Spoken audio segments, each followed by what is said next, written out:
What's up, guys? This is a quick bonus video. I know some people have been asking about my controller setup for DFO.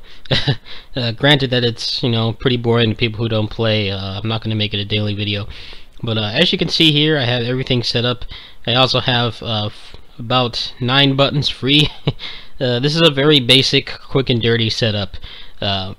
If you're not comfortable with doing custom move inputs, which, as I demonstrated in the last video, is pretty easy, given that you use all three attack buttons that the game lets you map moves to. This works pretty well. As you can see, of course, the D-pad is my main movement method. I don't really like playing side-scrolling beat-em-ups with the control stick if the game supports it. I mean, sometimes you get stuff like Castle Crashers on 360 where you didn't really have a choice. But that game had very kind of, I guess, loose movement, so it wasn't too bad.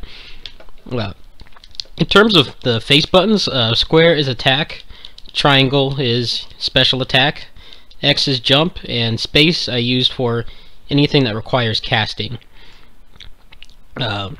It's pretty common setup, pretty similar to what you would use in a Muso game. It's pretty much that verbatim. The triggers are set to the first 4 moves in the hotkey slot. I use these depending on what class it is. I use these for the most important moves that I need to get out right away. Anything that needs to come out instantly, stuff like the infighter sway and stuff like that, you definitely need that mapped to a hotkey due to the directional influence you have over that move. If you keep doing the original skill input for it, you lose all that ability, all that mobility. This will depend from character to character, depending on what you're using. Some classes, like the Thief class, I have my Hurricane skill on L1 because that's pretty much your best crowd control move, especially later on when you start, ranking it up and getting gear for it and things like that, and using the Sonic Hurricane passive. 3 and 4, select and start. If you're on a PS4 controller like I am, that will be share and options. I use these for the item hotkey slots. If you're playing like a melee character or something, you can use these for like heals.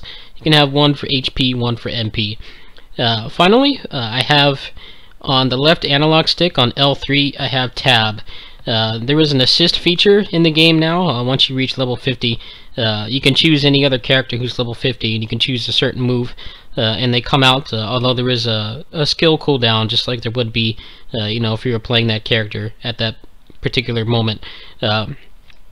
I suggest putting it on an L3. Sometimes it can really help for combos. You really don't want to be touching the keyboard at all if you're playing on gamepad. It can end up costing you a life, which right now you can't buy coins on the cash shop or anything. It's a pretty big deal. I mapped it to that. I have both analog sticks free. If you don't want to use custom move inputs, you can go ahead and map moves to all 5 of the buttons that are available per analog stick. But I played closers on gamepad. As far as I know, I was like the only person that played, one of the only people that played closers on gamepad. And in that game, there were no custom move inputs. Everything was either on the hotkey or you couldn't do it at all. I found a lot of difficulties doing it.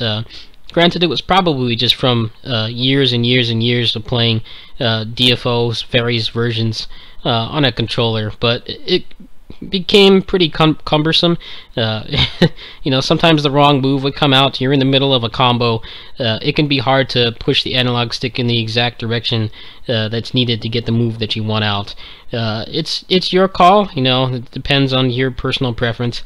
I personally prefer just doing all the moves manually. With the trigger buttons, you get 4 of your moves, which is almost half of your the overall moves that you can have equipped on your hotkey slots. You have quick access to those. You can change the inputs for most of the moves to make them very easy to put out. If you want to compete with people who play on keyboard, I suggest making it no more difficult than maybe like a half circle back, half circle forward, or half circle back, or dragon punch motion. Nothing more complicated than that. You want to make sure you can get it out as fast as possible, but I have leveled classes to the cap, with this setup. Anybody who tells you that you can't play DFO on a controller reliably and on par with someone on a keyboard, they're obviously, you know, full of it, or they know they just didn't give it a shot, or they didn't have a setup like this. Like I said, if you want to use the left and right analog sticks to cast more moves instantly, you can go ahead and do that, be my guest. But I ran closers for a couple dozen hours with no other choice to do that.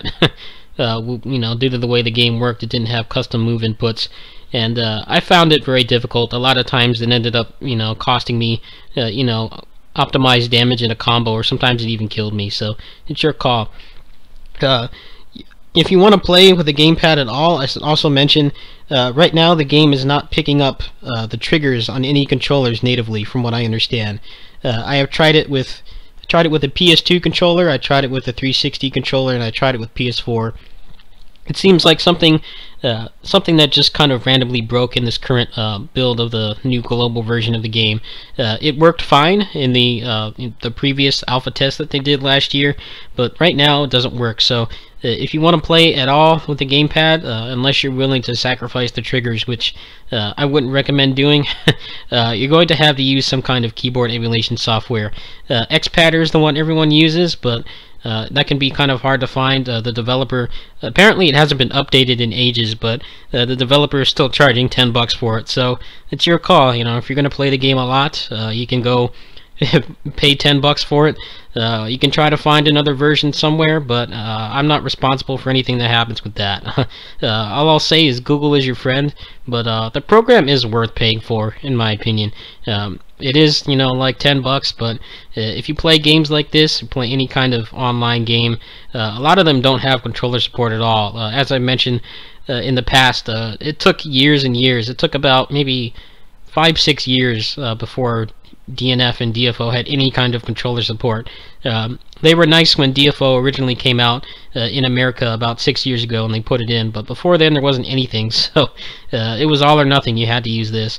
I recommend using this. You can use Joy to Key, which is free, but it's a lot less user-friendly. It doesn't really have a nice GUI to guide you through it like this does. You can make this setup in like a minute flat if you know what you're doing, whereas on Joy to Key it requires a lot of trial and error. If you're broke, if you don't want to pay for it, or you don't want to deal with potentially illegitimate versions that are lying around on the internet, I recommend just using XPadder. It's your call. In any case, I hope this helps people. In terms of the guild, I leveled it up a couple days ago.